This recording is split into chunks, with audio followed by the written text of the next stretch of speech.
Hi అండి అందరికీ. అందరు ఎలా ఉన్నారు? నేనైతే బాగున్నాను. మీరు కూడా బాగున్నారని మనస్ఫూర్తిగా అయితే కోరుకుంటున్నా. వీడియో చూసే ముందుకైతే లైక్ చేయండి, షేర్ చేయండి, కామెంట్ చేయండి. అలాగే కొత్తగా ఎవరైనా వీడియో చూసే వాళ్ళైతే సబ్స్క్రైబ్ చేసుకోండి. చాలా అంటే చాలా రోజుల తర్వాత ఒక చిన్న వీడియోతోని ముందుకు వచ్చిన. అప్పుడప్పుడు షార్ట్ వీడియో ఎప్పుడో ఒకసారి పెట్టేసిన కానీ ఏదో ఒక 2 నిమిషాల వీడియోతో మీ ముందుకు వచ్చిన. ఇదైతే హాస్పిటల్లో నేనైతే పొద్దున స్నానం చేసిన తర్వాత ఒక చిన్న వీడియోనైతే తీసిన అన్నట్టు.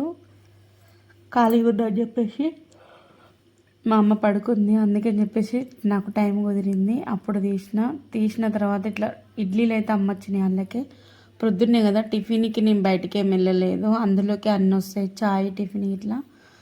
మా అమ్మకైతే ఇడ్లీ కొని చట్నీ ఇట్లా ఏం తినొద్దు, సీమ్ వస్తుంది అని చెప్పేసి తినొద్దని అన్నారు. కారం పొడును ఇడ్లీ మా అమ్మ తింటుంది.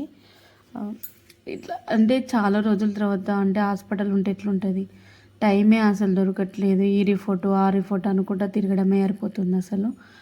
సో మొత్తానికైతే మేమైతే హాస్పిటల్ నుండి అయితే డిశ్చార్జ్ అయిపోయినాము.